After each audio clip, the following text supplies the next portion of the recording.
Subscribe करें और bell दबाएं ताकि कोई खबर रह न जाए।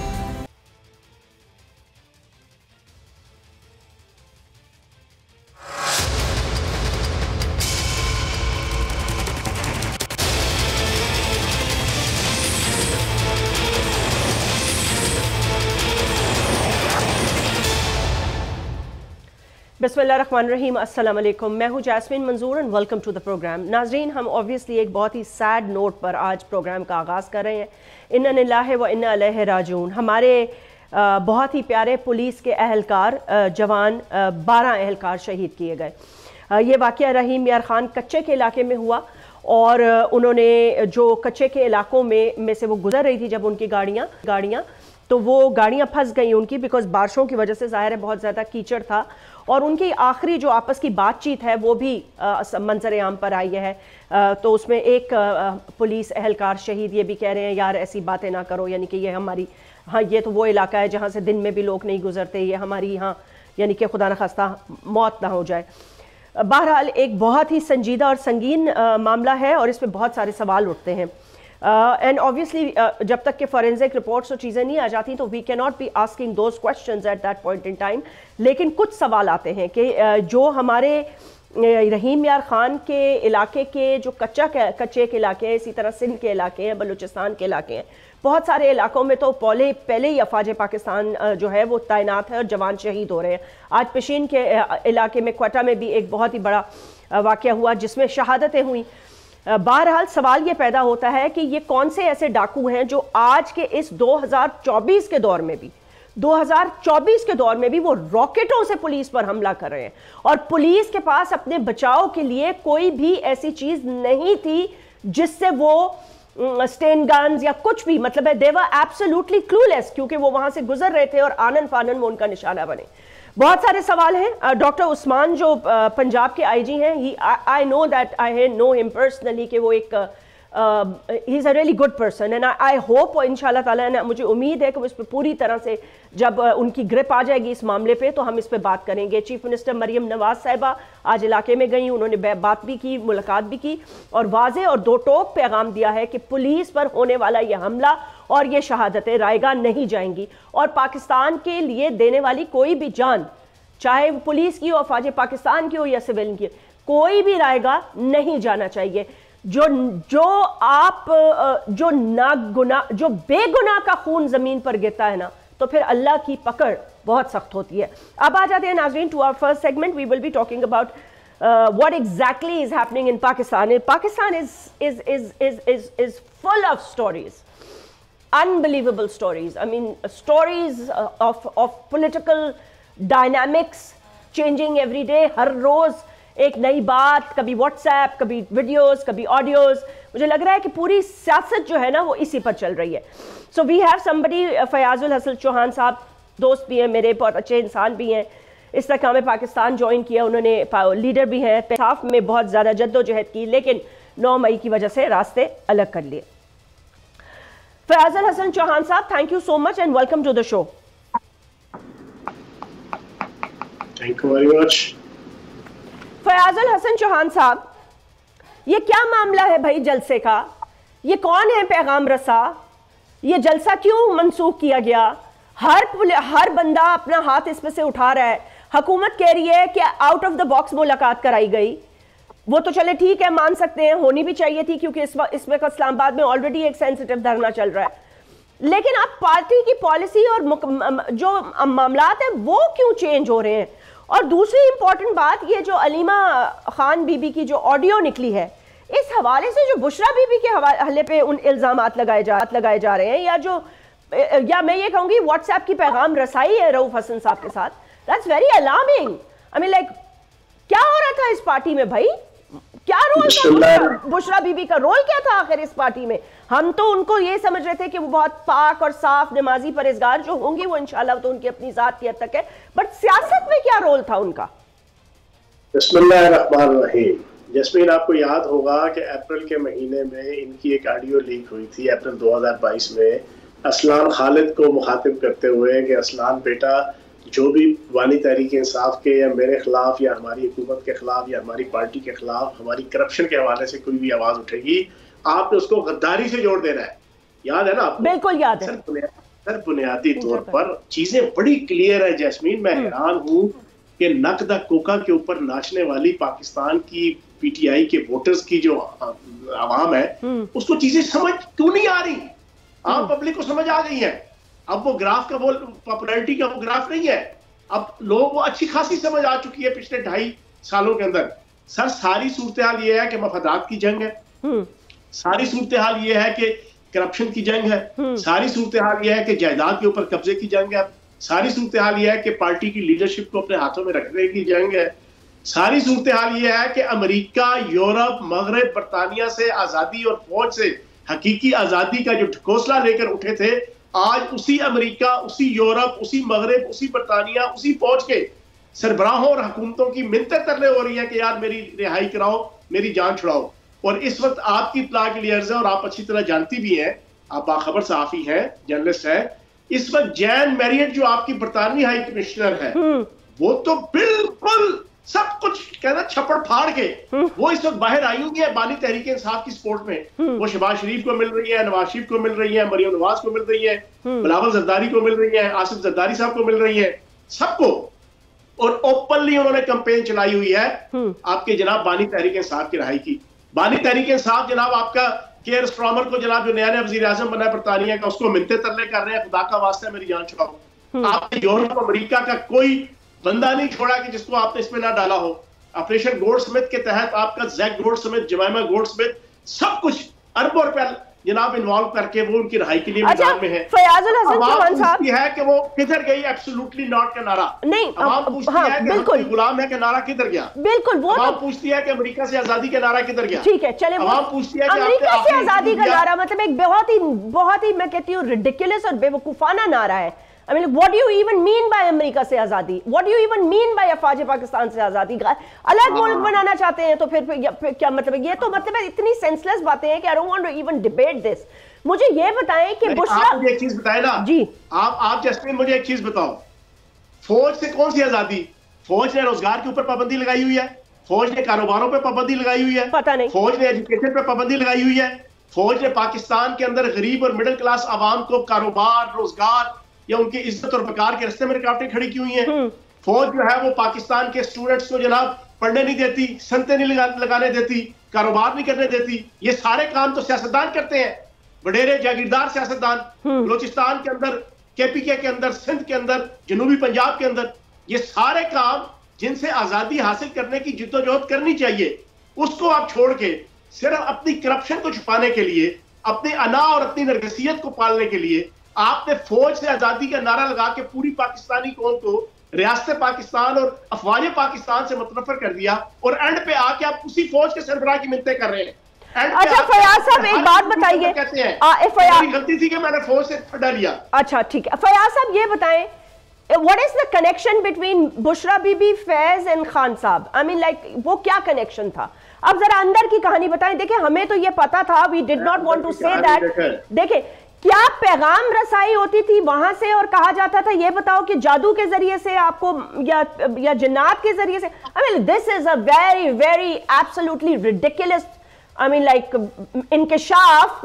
पाकिस्तान एक मतलब न्यूक्लियर स्टेट है, दुनिया हमारा तमाशा बना रही है। आई mean like a prime minister was actually being hoodwinked by his own DG ISI and his wife through पीरी फकीरी। जैस्मीन आप सारी बातें जानती हैं, पर बस वैसे ही आप मुझसे एक सवाल पूछ रही हैं, आपको सब चीज पता है। पता है, लेकिन मैं चाहती हूँ आप भी बताएं ना आवाम को। सुने आप मैं बताता हूँ आपको। ये 3 का टोला है जी। इनमें इनका जो गॉडफादर है वो जनरल फैज हमीद, उसने आगे एक अपना पपट लॉन्च किया बुशरा बीबी। उसने बुशरा बीबी को अपने एक और पपट के साथ जनाब शादी करवा के कि फ्यूचर के अंदर अब हमने इसको वजीर आजम बनाना है तो खातून अमल होनी चाहिए, इनकी शादी तोड़वाई, नई शादी करवाई, और नई शादी करवाने में भी नौज बिल्ला माज़अल्लाह दीन को, मजहब को, तसव्वुफ को एक ठकोसले के तौर पे इस्तेमाल किया। फिर उसके बाद शादी के बाद जितनी चीजें थी जो मुवक्कल के तौर पे बानी तहरीक इंसाफ के दिमाग में बुशरा बीबी का एक कंसेप्ट के जो हर तकरीर के अंदर, हर व्लॉग के अंदर कहते थे कि मेरी मुर्शिद तो सिर्फ एक है, वो बुशरा बीबी है।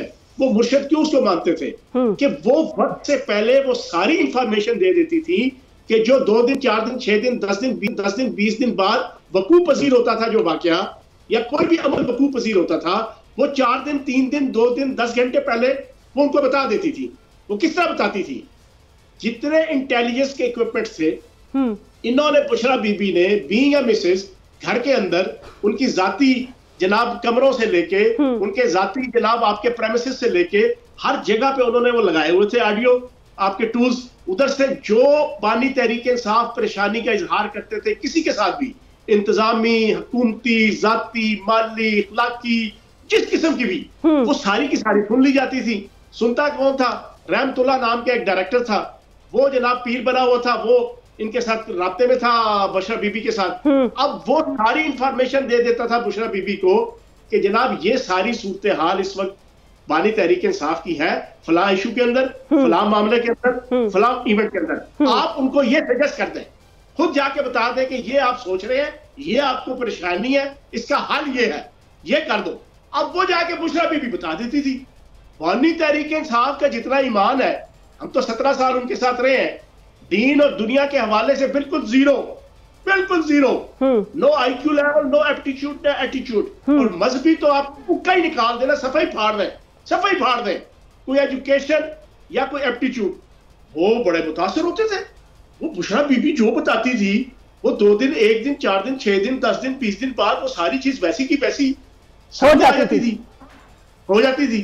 तो ये सारी कहानी थी। अब उसके बाद जब हुकूमत बन गई, हुकूमत के बाद सारे का सारा आपके सामने प्लान है।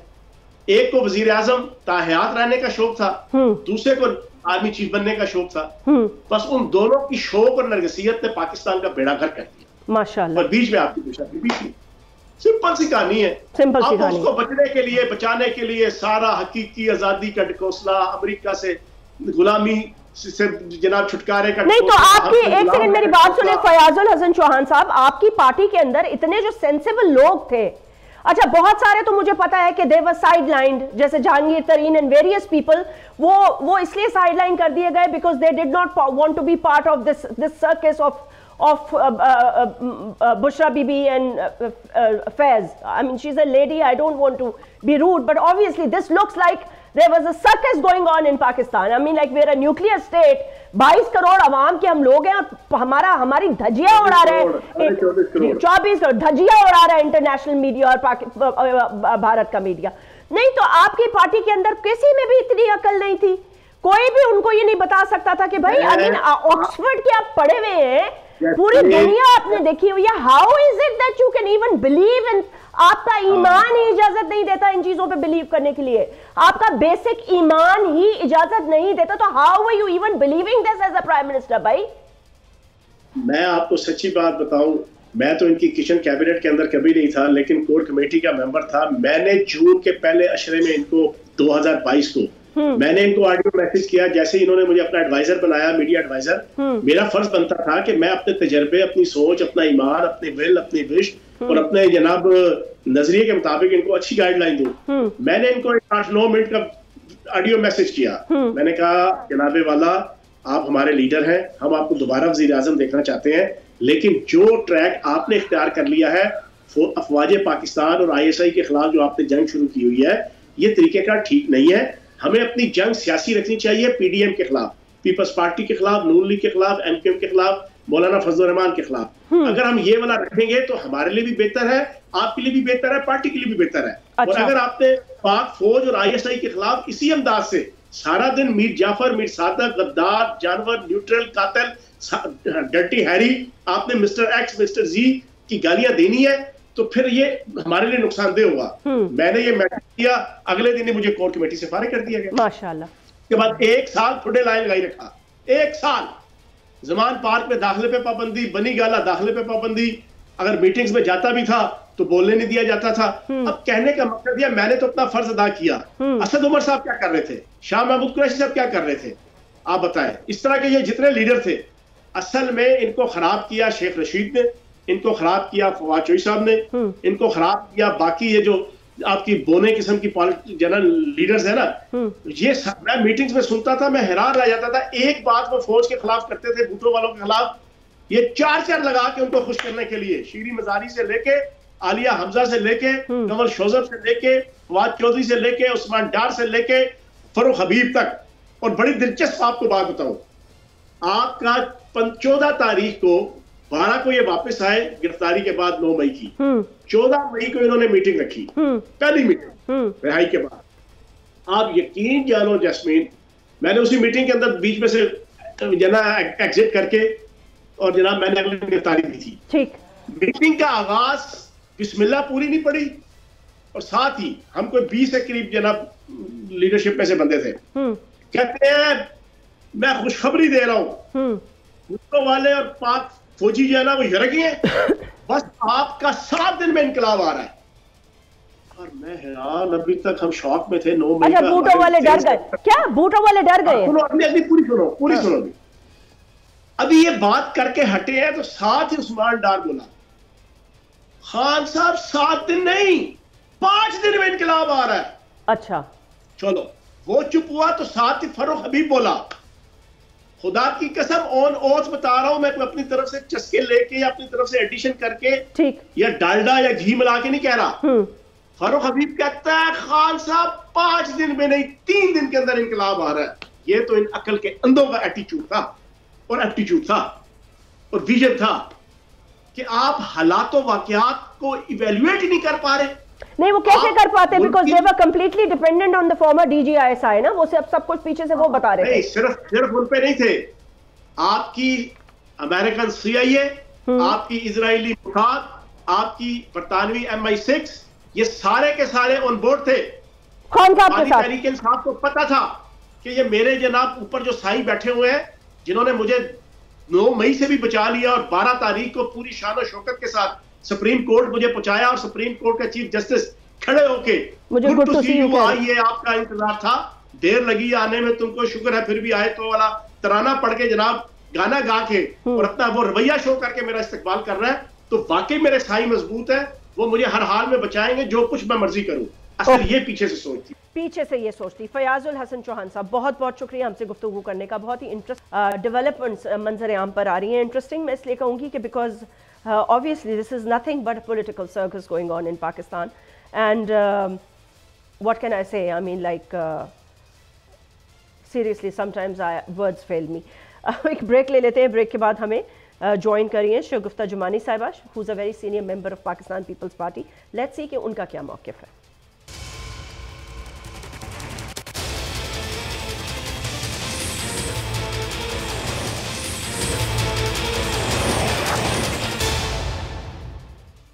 वेलकम बैक नाज़रीन, आपने हमारे पहले सेगमेंट में गुफ्तगू सुनी। फॉर्मर PTI के इंफॉर्मेशन मिनिस्टर थे, जाहिर सी बात है उन्होंने बहुत सारी बातें की। अब हम चलते हैं, जैसे मैंने आपको बताया था कि हमें इस सेगमेंट में 2 बहुत इंपॉर्टेंट गेस्ट ज्वाइन कर रहे हैं। नईम हैदर पंजोता साहब ज्वाइन कर रहे हैं, सीनियर रहनुमा है तहरीक इंसाफ के, और वो इस्लामाबाद स्टूडियो से हमारे साथ है। शगुफ्ता जुमानी साहिबा, सीनियर रहनुमा पाकिस्तान पीपल्स पार्टी की, कौमी असम्बली की रुकन है। बहुत बहुत शुक्रिया, अस्सलाम वालेकुम एंड वेलकम। बहुत अच्छा लगा Shagufta, I am seeing you after a long time and pleasure seeing you. Naeem Haider साहब, बहुत बहुत शुक्रिया आपका। शगुफ्ता, सीधा मैं सवाल पर आ जाती हूँ। मुझे ये बताइए कि ये हो क्या रहा है आखिर? ये क्या, ये सियासत में तो नहीं, मतलब ये हो क्या रहा है इस वक्त? ये क्या सर्कस चल रही है? एक हुडविंग कर रहा था एक फॉर्मर वजीर आज़म को, एक चलें इससे पहला ये मैं सवाल पूछ लेती हूँ, क्या हुकूमत ने अडियाला जेल पैगाम पहुँचाया सुबह 7 बजे कि जलसा नहीं करना? बिस्मिल्लाहिर्रहमानिर्रहीम। सबसे पहले तो मैं कहूँगी कि शुक्र अल्हम्दुलिल्लाह, इस वक्त तमाम चीज़ें खुल के आम आदमी के सामने आ गई हैं, थ्रू मीडिया आ गई हैं या सोशल मीडिया के थ्रू आई हैं, लेकिन आ गई यही चीज़ें। आपको शायद याद होगा कि पाकिस्तान पीपल्स पार्टी के इस वक्त के मौजूदा प्रेसिडेंट आसिफ अली जरदारी साहब ने आज से 2-3 साल पहले खुद कही थी, आप जहां पॉलिटिकल बंदे को स्पेस नहीं देंगे और उंगली के इशारे से लोगों को लाके आप हुकूमतों में बिठा देंगे, ना तजुर्बेकार लोगों को बिठाएंगे, तो फिर मुल्क के हालात ऐसे ही होंगे। और यही चीज़ें जो अब हो रही हैं, आपने कहा कि क्या होने जा रहा है, मैं तो अल्लाह से दुआ करती हूँ कि अल्लाह इस मुल्क में खैर रखे और हर इंसान, हर आदमी, हर पाकिस्तानी शहरी जो अपने घरों में रह रहा है, जो इस वक्त महंगाई की चक्की में पिस रहा है, चाहे वो आप हो या मैं हूँ, सब यहाँ पे कोई भी लाइन ड्रॉ नहीं हुई हुई है कि जी ये चक्की में पिस रहा है तो ये बहुत खुशहाल है। सही बात ऐसी बात नहीं है। जिस तरह के हालात इस वक्त मौजूद हैं, हम तो अपने यूटिलिटी बिल्स की अदायगी में ही परेशान हैं, और उस तरफ वहाँ पे ये जो चीज़ें खुल कर आ रही हैं, तो मेरा पर्सनल अंदाज़ा ये है कि अल्हम्दुलिल्लाह ये चीज़ें उन लोगों के सामने खुल कर आ जाएं जो खड़े होकर नारे लगाते हैं कि जी बस जो भी है वो खान साहब है, जो भी है वो ये है। लेकिन खान साहब किन के इशारों पे चल रहे थे, क्या कुछ हो रहा था, मैंने तो अपने कानों को हाथ लगा दिए जब मैंने बुशरा बीबी का ये किस्सा सुना कि वो पीर साहब कोई और था, ये पीरनी बनी हुई थी, पैगामात कहीं और से आ रहे थे और नाम इनका इस्तेमाल हो रहा था, या ये अपने आप को, हाँ ये अपने आप को जो है वो ऐसे एक्सपोज कर रहे थे। तो अलामान अल हफीज़, पाकिस्तान में ये सब कुछ हो रहा था और हो रहा है, ये अनबिलीवेबल इन बातों पे। Actually it's unbelievable, unbelievable. मैं पॉलिटिकल वर्कर हूँ, आपको शायद मेरी पॉलिटिकल 20 साल की सहाफत में ऐसा किस्सा पहले नहीं सुना। पीरी फकीरे का बहुत सुना है कि लोग मुरीदी शागिर्दी करते हैं, लेकिन ये जो देखें पीरी मुरीदी अपनी जगह पे, पीरी मुरीदी अपनी जगह पे, लेकिन पीरी मुरीदी पे हुकूमतें नहीं चलती हैं। पीरी मुरीदी पे जो है वो मुल्क के इंतजामात नहीं चलते हैं, लेकिन पिछले 3.5 साल जो इस मुल्क के अवाम के साथ, इस मुल्क के साथ जो मजाक किया गया ना, वो मैं कहती हूँ कि अल्लामान अल हफीज़ है। हम पाकिस्तान जिस तरीके से बना था, या पाकिस्तान जिस नाम से बना था, ला इलाहा इल्लल्लाह मोहम्मद रसूलुल्लाह के नाम पे बना, उस पाकिस्तान में इतना बड़ा भोंडा मजाक, वो भी पीरी मुरीदी को लेके, जबकि वहाँ कुछ भी नहीं था। ठीक है, नईम हैदर पंजोता साहब, आपने गुफ्तगू तो सारी सुन ली होगी, जाहिर सी बात है फयाजुल हसन चौहान साहब की भी सुन ली होगी। मेरा पहला सवाल, इस पे भी आप कमेंट कर दीजिएगा जाहिर है, लेकिन मेरा पहला जो सवाल है ना वो ये है कि इस वक्त जो एक सबसे बड़े, मतलब हर टॉक शो में ये बात हो रही है, सबसे बड़ी खबर ये है, तो क्या मसला क्या था भाई? किसने पैगाम पहुंचाया? जलसा क्यों नहीं हुआ? अली अमीन गंडापुर कहते हैं मुझे नहीं पता, खान साहब से पूछा तो उन्होंने कहा मुझे फॉर्म 47 वालों ने तो नहीं बताया। तो अगर किसी ने पैगाम पहुंचाया तो आप और पार्टी के अंदर नाराजगी है कि आपने जलसा क्यों मंसूख किया, किसके कहने पे? एस्टैब्लिशमेंट के कहने पे? देखिए, बहुत शुक्रिया, आपने मौका दिया जी। पहली बात तो ये है कि जो मेरी बहन जो है वो बातें कर रही हैं और एक बिलावजह इल्ज़ाम लगा रही हैं कि पीरी मुरीदी के ऊपर हुकूमत चलती रही। अगर पीरी मुरीदी के ऊपर चली होती तो सेहत कार्ड जो है वो ना दिया जाता, पनागाहें ना दी जाती, टूरिज़म के ऊपर ना होता, ग्रीन पाकिस्तान मनसूबा ना होता, आवाम को रिलीफ देने के लिए सारे जो पैकेजेस लाए गए। आवाम ने देखा कि कोरोना है, कोरोना के बावजूद पूरी दुनिया ने सराहा कि पाकिस्तान में जिस तरह से कोरोना ने के अंदर जो है वो पाकिस्तान ने उसको डिफेंड किया है, जिस तरह से बेहतरीन अपनी कारकर्दगी की है, जिसकी कोई मिसाल नहीं। इस्लामोफोबिया का मुकदमा लड़ा। इमरान खान ने तो किसी जगह पर हमें बता दें कि उन्होंने लेट डाउन किया हो पाकिस्तान को, या पाकिस्तान के हवाले से किसी दुनिया में कहीं मैसेज गया हो कि एक स्ट्रॉन्ग मैसेज नहीं आया या उसमें नरमी आई है।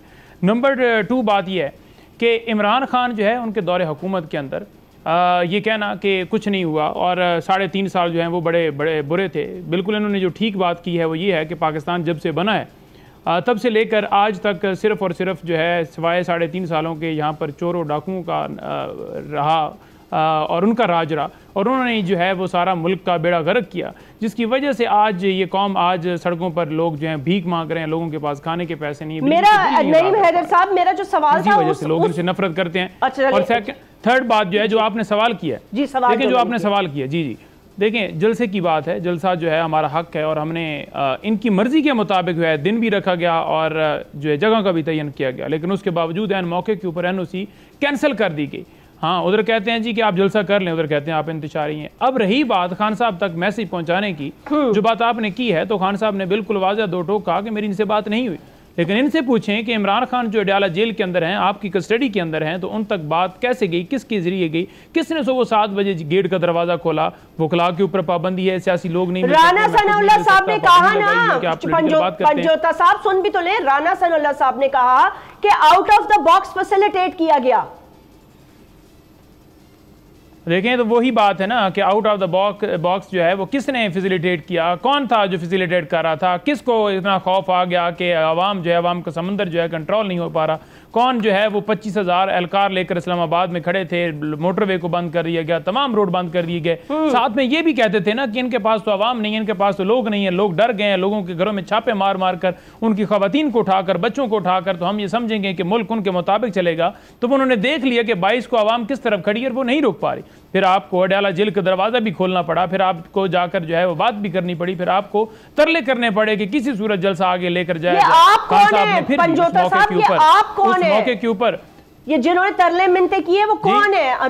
तरले मिन्नते किसने की? मतलब है देखिए ये बात देखिए पूछे ना इनसे जिनकी कस्टडी में है, जिनका एक तर्जुमान आता है और कहता है कि जी बिल्कुल हुकूमत ने बात की थी अली अमीन से, या इनके जो सीनियर लोग हैं उनसे बात की थी, और एक आकर कहता है जी हमें पता नहीं है। तो इनसे पूछें, एक बयान तो कर लेना, एक बयान तो अपना बना लेना। जब इनकी कस्टडी में है, इनकी जो वैल्यू है वो है ही नहीं। यही दुनिया ने उस 22 तारीख को भी देख लिया कि बेसिकली ये जो लोग बिठाए गए हैं, कार्टूनों की शक्ल में बिठाए गए हैं, अगर देखा जाए प्रैक्टिकली तो इनके पास तो पावर ही नहीं है। इसहाक डार जो है वो कहते हैं मैं वजीर आजम हूँ, शहबाज कहता है मैं वजीर आजम हूँ, और इसी तरह से जो है वो नवाज शरीफ कहता है कि मैं हुकूमत चला रहा हूँ, मैं ऊपर से सुपरविजन करता हूँ। लेकिन आपने ये देखा कि इमरान खान साहब ने उस तारीख को ये मैसेज दे दिया कि वो कानून और आइन की बालादस्ती के लिए, तो फिर उन्होंने कहा कि ये मुल्क जो है मुल्क के अंदर अनार्की ना पैदा, उन्होंने कहा कि जमातें आई हैं तो हम हालात खराब नहीं चाहते। उन्होंने अच्छा सर जवाब देना चाहती हूँ। उन्होंने मुझे भी कोट किया है। देखिए मैंने जो बात की थी वो एक जो हकीकत है ग्राउंड की, उस पर मैंने बात की। आपका सवाल था कि जलसा क्यों कैंसिल हुआ। जलसा क्यों कैंसिल हुआ? क्योंकि जहाँ से इंस्ट्रक्शंस आ रहे थे वो बाड़े गए हैं, तो इंस्ट्रक्शंस पहुंचाने वाला तो कोई नहीं था ना। कौन इंस्ट्रक्शंस जहां से आ रहे थे वो क्या हो गए थे? इनके जो हालात हैं इस वक्त, अभी देखें ना, जेल में होने के बावजूद ये कहते हैं कि जी मुलाकात नहीं होती है। आपके आए दिन वकील हों, आपके MNAs हों, आपके पार्टी के लीडरान हों, वो जाके वहां पे खुले आम मिलते हैं, मशवरे होते हैं, सब कुछ होता है। लेकिन मसला ये है कि जहां से गाइडलाइन आ रही थी वो गाइडलाइन वाड़ी गई है, वो गाइडलाइन वाड़ी गई है। अब वो ये परेशान है कि अब हमें करना क्या है। इनकी अकल में खुद तो है नहीं ना। देखिए वो कहते हैं कि जो जिसकी परेशान हम हैं या आप हैं जिनको पता नहीं है कि मुलाकात कैसे होगी। परेशान नहीं है। देखिए गवर्नमेंट जब होती है, कोई भी मुजाहरा होता है, मैं पाकिस्तान पीपल्स पार्टी गवर्नमेंट कौन सी होती है, मैं ऐसी पार्टी से ताल्लुक रखती हूँ। हमने मार्शल लॉ में भी जलसे करके दिखाए, वो तो दिखाए। हमने मार्शल लॉ में हमने मार्शल लॉ में कोड़े भी खाए, फांसियां भी बर्दाश्त की। ये बताइए ना किसने कराई है इनकी मुलाकात? इनकी बर्फ पिघल रही है क्या? आज साफ ही कह रहे थे मैडम डंडे हमने तो नहीं मारे ना, हम तो यही कहते हैं कि डंडे मारने वालों को रोक के उन्हें कहें कि सियासी मामलात के अंदर मुदाखलत ना करें। हम तो यही कहते हैं।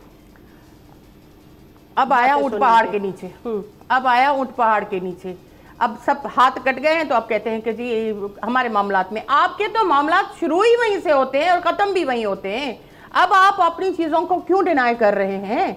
क्यों डिनाई कर रहे हैं? आप माने देखिए हमारे कोई मामलात वहां से शुरू नहीं होते, हमारे मामलात वहां से शुरू होते तो हमें जो है हटाया ना जाता। हमारे मामलात वहां से शुरू होते तो इलेक्शन के अंदर अवाम हमारे साथ ना खड़ी होती। हमारे मामलात शुरू होते तो हम अवाम में ना जाते। हमारे मामलात शुरू होते तो हम फॉर्म 45 के मुताबिक कहते कि ठीक है जी हमें ही जिता दी जाए, हम डील कर लेते। हम कहते कि आपके मुताबिक हम तो डट गए, हम तो खड़े हो गए, हम तो जेलें बर्दाश्त करें, हम खड़े हो गए, हम कानून और आइन की बालादस्ती के लिए खड़े हो गए। बारी बारी बात करें ताकि जरा कोई बातों की सेंस भी बन सके और खबर भी निकल सकते।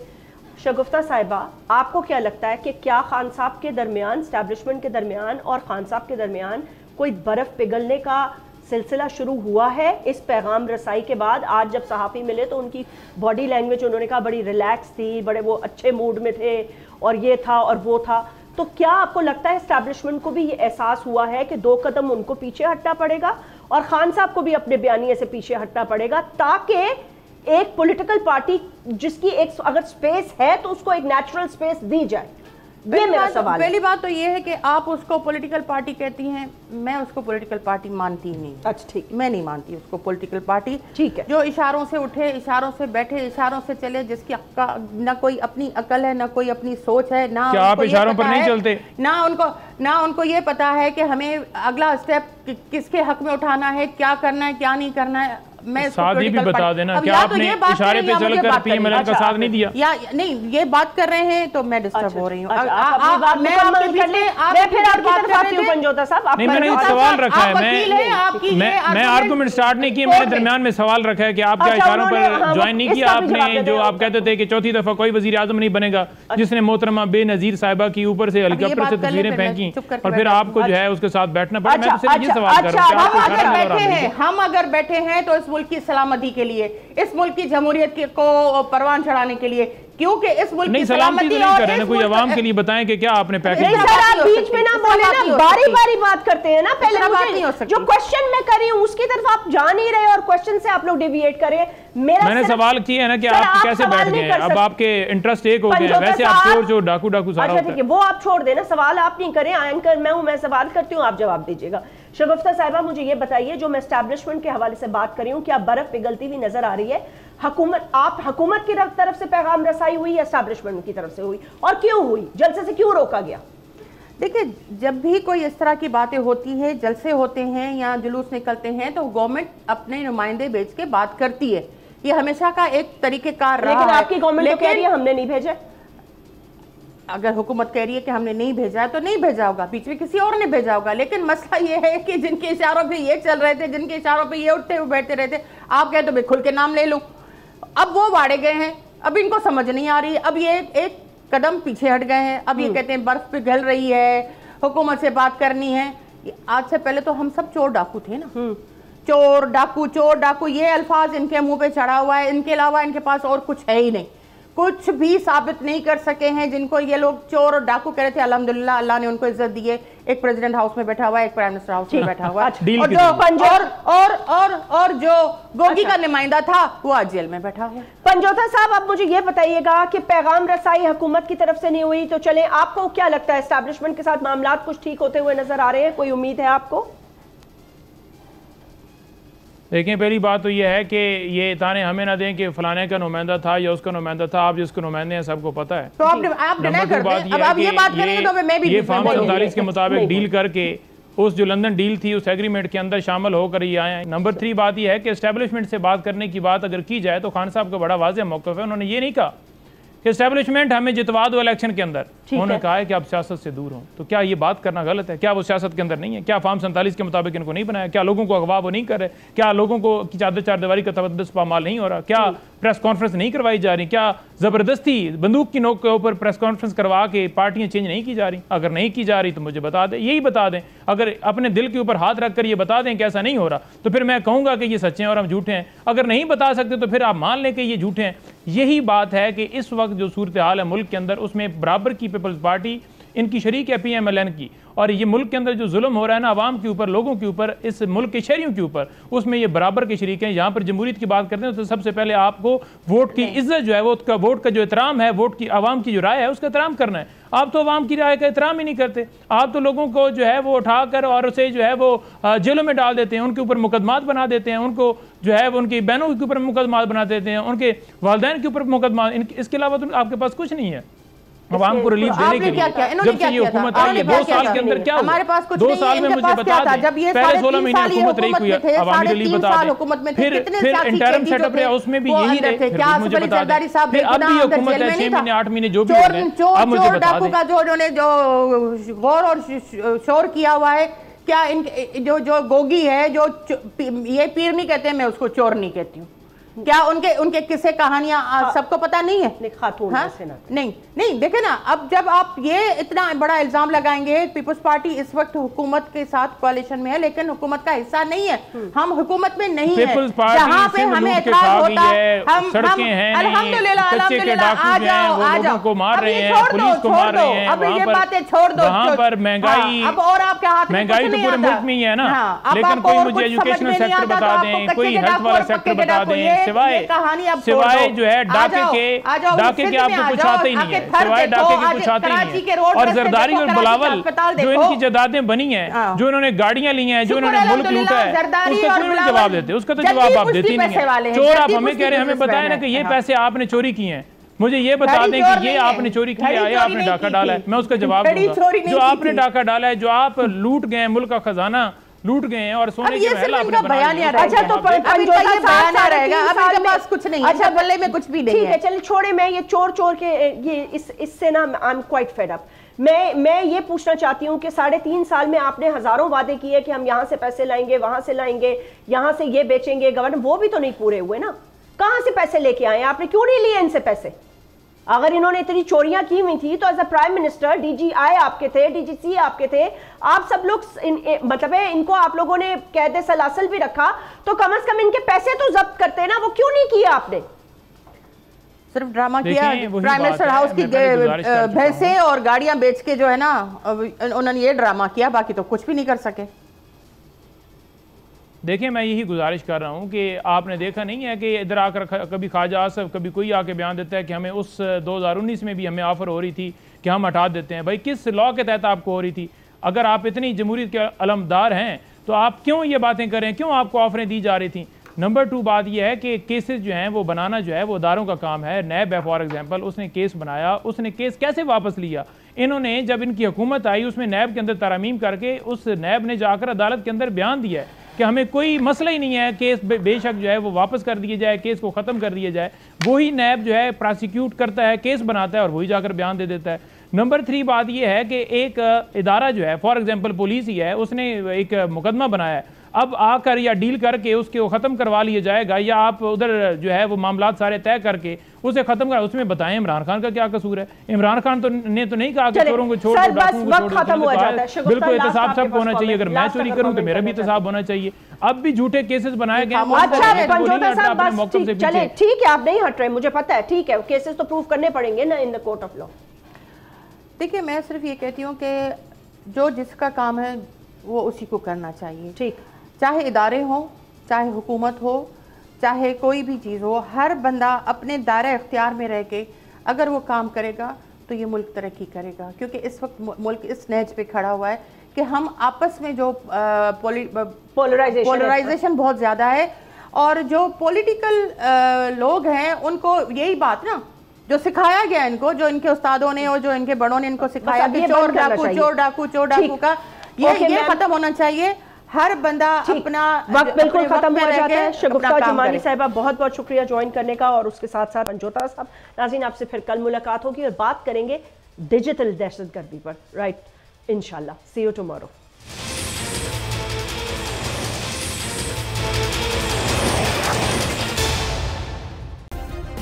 सब्सक्राइब करें और बेल दबाएं ताकि कोई खबर रह न जाए।